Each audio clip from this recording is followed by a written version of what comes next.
Welcome to a community education presentation by the Guam Citizens for Public Accountability. I'm Ken Leon Guerrero. I'm your host and spokesperson. Today we're going to talk about what makes a life worth living.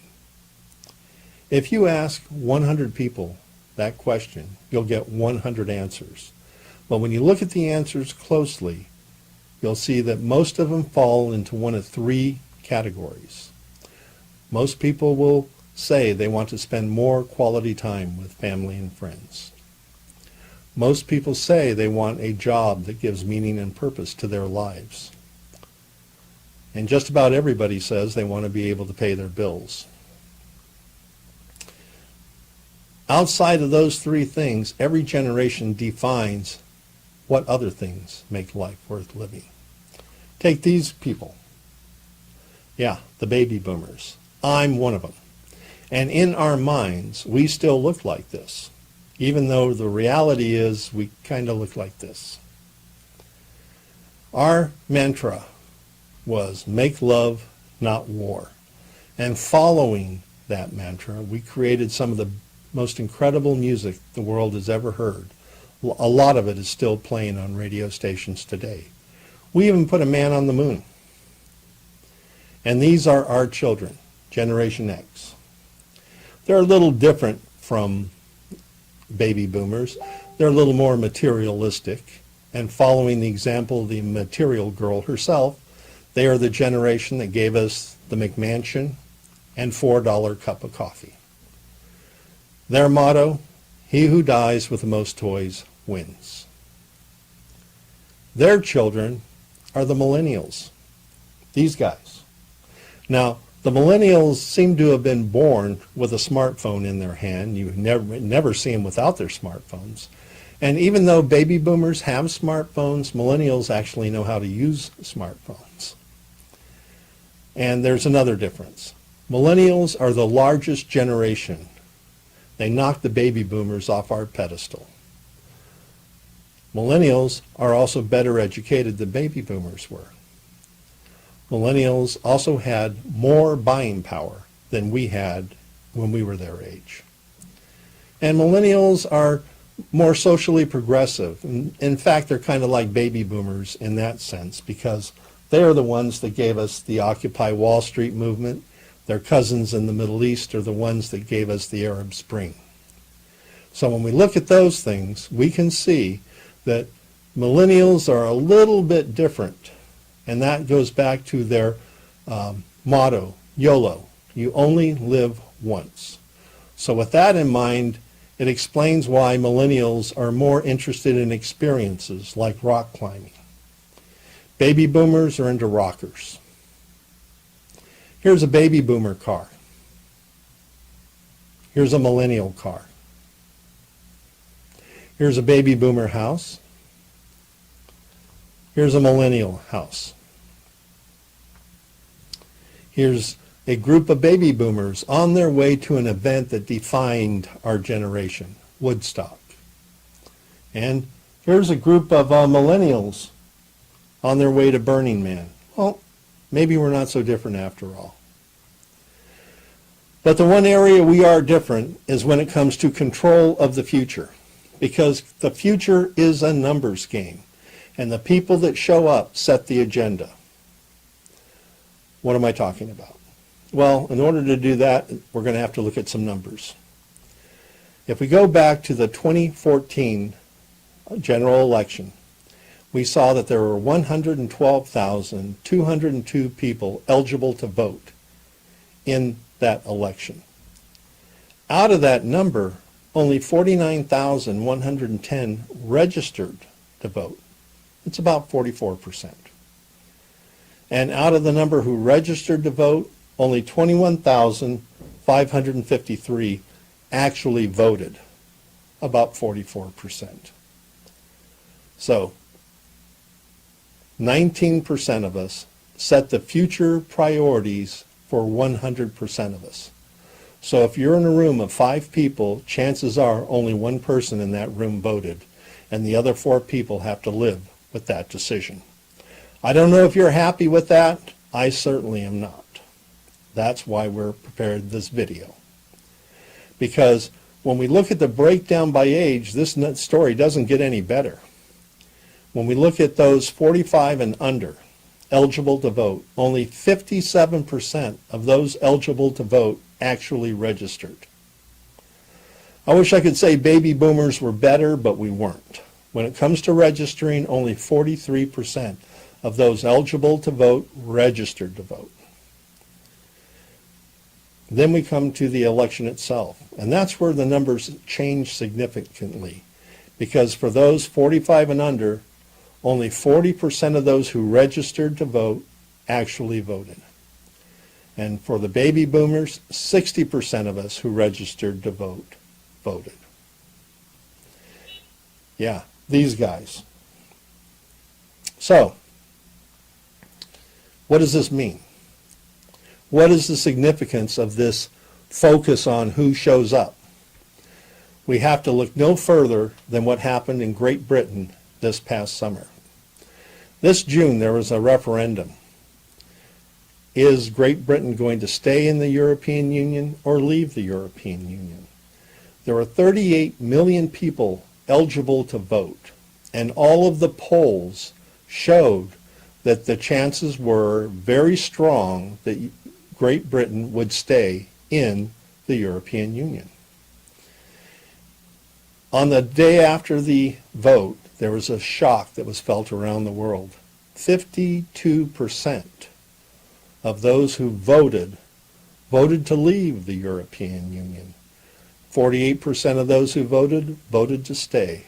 4% made the difference.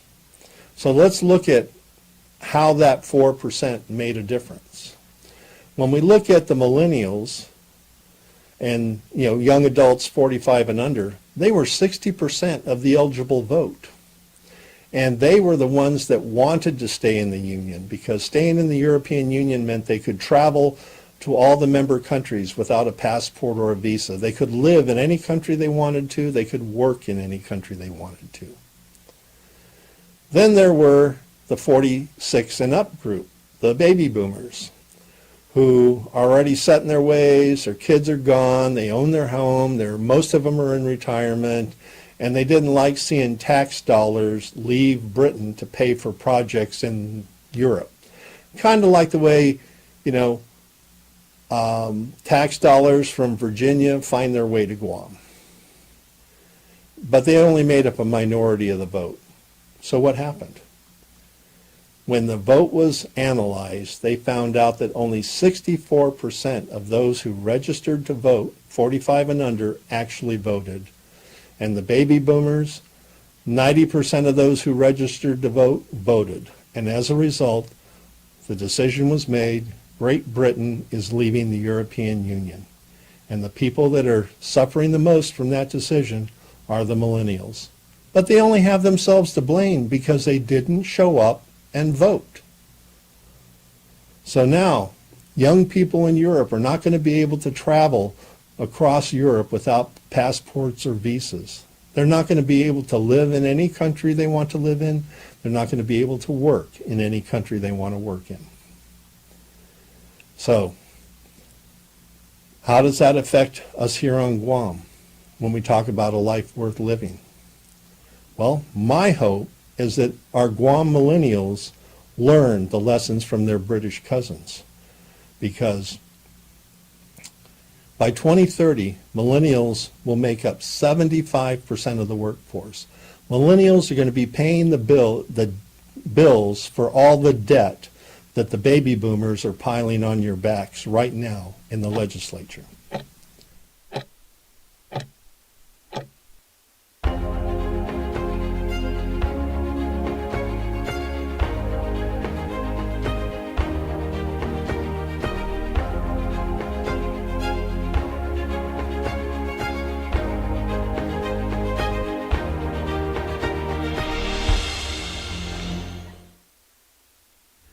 Hello, it's Friday, and once again we're here on the Kandit News Group. I'm Ken Leon Guerrero, and this is my point of view. I had a totally different show ready to go for you, and this is what it would have looked like. Yeah, as you can see right here, I had a whole different show all around Guam Memorial Hospital and the situation out at Eagles Field, but then something happened this past weekend. I went to Epau Beach in the Labor Day Festival, and I spent 4.5 hours talking to our younger people. Over the course of 4.5 hours, I probably talked to somewhere between 35 and 45 younger people. And I learned some things that raised my concern and why I used the video clip from 2016 talking about generations. Because one of the things I learned was that our younger people are not happy. And younger people who are not happy have a tendency to make things happen. And whether they're the things that we baby boomers would appreciate remains to be seen. Because one of the things that we know that in talking with these people, almost all the young people I talk to are so financially stressed that they're either living at home in a multi-generational house with relatives, or they're sharing a house or an apartment with friends. And the problem with that type of a living situation is that younger people who are still living at home or sharing a home with friends have a tendency to marry later and put off having children later. And that is not necessarily the best thing for our island. So what we're looking at here right now is, in the conversations I had with these people, there are three things that came apparently. The first was a lot of our people who are not, let's put it this way, let's go to shoulder. Yeah. Most of our people in the younger age are in the process of, without exception, every younger person I talk to is either planning on leaving or thinking about leaving, or they are actively in the process of making plans to leave, or they are actively leaving. Now, what do I mean by that? Those who are thinking about leaving are making, they're coming to grips in their mind that they are going to have to leave Guam if they're going to have a quality of life, because they don't see having a quality life here on Guam. Those who are planning on leaving or actively leaving, let's say actively leaving. I met one young person who liquidated all of his assets, he sold all of his stuff, sold his car, and is in the process of getting ready to relocate to the mainland following his brother. And almost every single one I talk to has a sibling or a cousin or a very close friend that has already made the trip to the mainland, and they are working together to bring this young person out. There are three reasons why our younger people are looking to leave. The first reason is quality of work life. What we're looking at right here is those 45 and under are what I refer to as a poverty generation. The people 45 and under, for the most part, are trapped in low-wage service sector jobs that don't give a lot of security, don't have a lot of upward mobility, and many of them do not pay enough money for them to continue to live here on Guam. And as a result, they're listening to their friends, cousins, siblings in the mainland and comparing the differences between their life over there and the life they have here on Guam. And the stories they shared with me, there's a huge difference. The second reason why so many of our younger people are thinking about leaving is the lack of affordable housing. Almost all the people I talked with do not believe that they will be able to afford a home here on Guam unless one of two things happens. One, they inherit it, or two, there is a huge economic collapse that's going to force the government to come in and build more affordable homes. I think the chances of either one are slight, but the whole point is that we no longer have affordable homes. When I was first left home and I was working at a minimum wage job Working a minimum wage job back in the mid-70s, I was able to afford a 2-bedroom, 1-bathroom apartment and the payments on a new car and my living expenses on one job.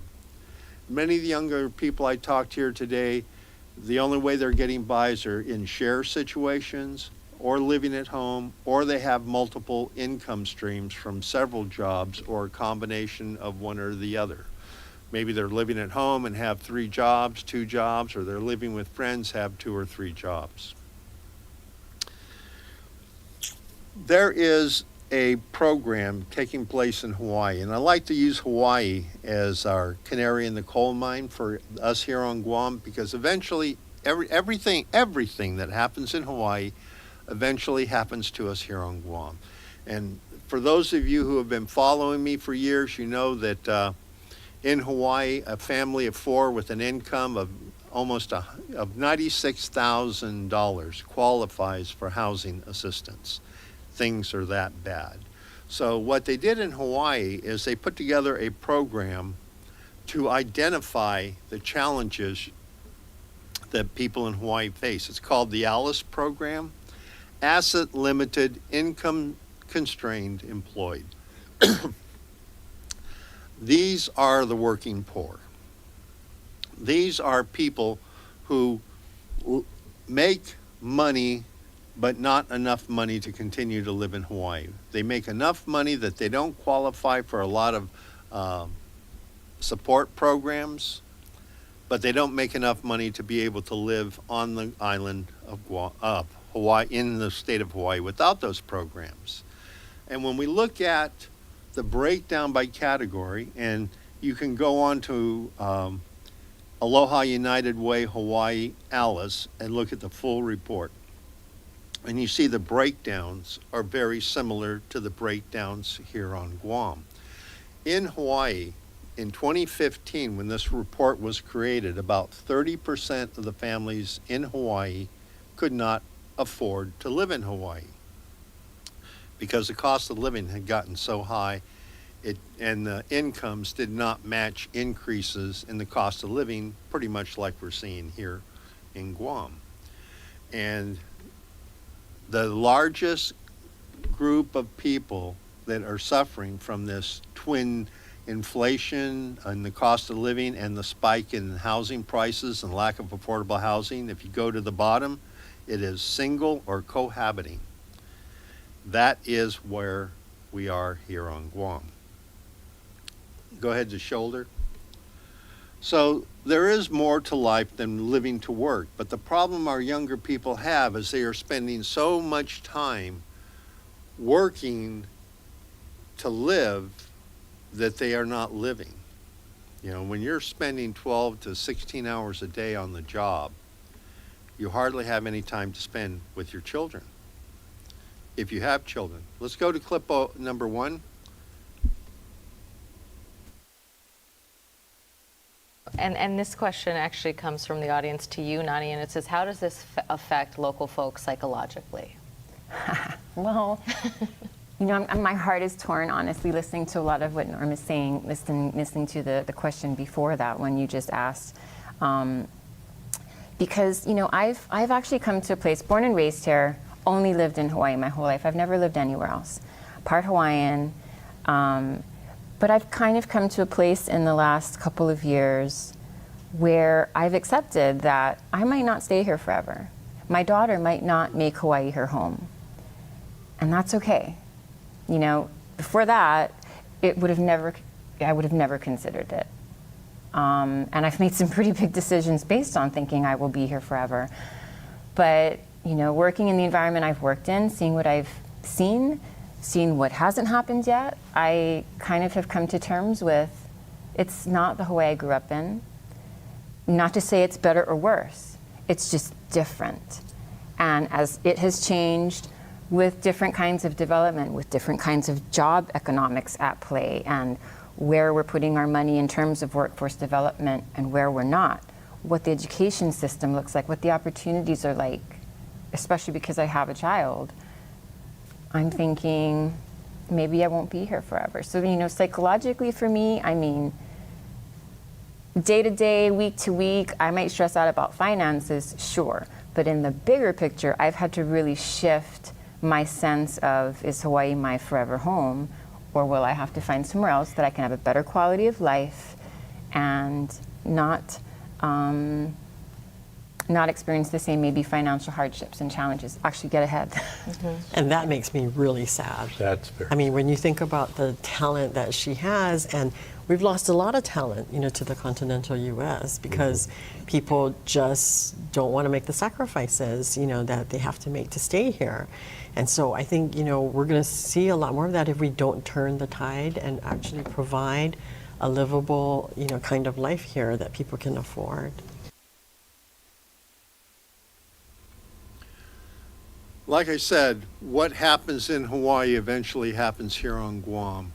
And over the past 4 years, I've documented hundreds of our younger people, skilled people, talented people who grew frustrated at living here on Guam. And I refer to them as, in addition to being financially hammered, they're also afraid. They're afraid that they won't have a job or be able to find a job that supports a middle-class lifestyle. They're afraid they will never be able to afford their own home, and they're afraid they'll never be able to retire comfortably if they stay here. That is the challenge that we, as the senior generation, the baby boomers, need to take into consideration, because our goal is to create a climate here on this island that keeps more of our young people here. Because when they leave, that's Exodus 1. And we've already lost thousands of them already. It's being reflected in our population count. It's also going to be reflected in the school enrollment count. And yet what we're seeing here is, even with all these talented people leaving, businesses closing, school enrollment shrinking, we are not seeing corresponding reductions in the expenditures of the government to take into account the shrinking tax base, the shrinking student body. That needs to be addressed, and needs to be addressed soon, because we can't keep spending money like we have a population of 180,000 when we actually have a population of 150,000. We can't keep spending money at $1 billion a year on an economy that's in trouble, because what that's doing, it's driving more and more of our younger people away. Even the people I talked to that had government of Guam jobs, they weren't happy because these weren't their dream jobs. These were the jobs that helped them get through where they are in their lives right now. And that's a big concern. Now, this is a topic I've been talking about for years. I talked about it in 2016, 17, 18. Here's a letter to the editor in 2019. It's the same thing. So my message to our voters: we need everybody who's registered to vote to go vote. Right now, we have 58,000 registered voters. That's up from 49,000 just a year ago. So we've got a large body of voters, but we can't let a low voter turnout happen again like we saw in this primary election, because this election is going to set the direction our island is heading for the next 4 years. And it's important that as many people who are going to be affected by these decisions get out there and vote and make sure that your voice is heard. Because as we saw happen in England, when younger people didn't go out and vote, the 45 and up crowd voted them out of being able to travel without a passport, being able to live and work in any country they wanted to. And we also saw the the Great Britain economy collapse as all the European companies pulled their headquarters out of London because they wanted to do business on the continent. We're at a crossroads here on our island. There are many, many problems facing us right now. And unfortunately, the bulk of the cost of fixing those problems is going to fall on the backs of the younger voters. because the older voters like me, we're secure, we have our homes, we have our retirements. It's not going to affect us to the degree it's going to affect someone in their 30s, their 40s, who is just trying to get started in their professional careers, getting started building a family. They would like to have a job that matters. They would like to be able to afford a home. And if they can't find a job that gives them a middle-class quality life or better, and they can't afford a home here, they're going to join the thousands of young people who have already left our island and moved to the mainland.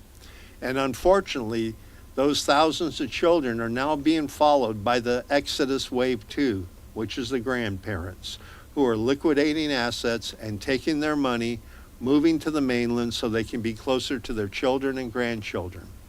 Both Exodus waves make things harder for those that stay behind because the tax base gets smaller, a lot of assets and resources get moved out of our island, and all the people that leave here that have an education paid for taxpayers, who've built businesses with tax credits and things, are now paying their taxes on the continental United States.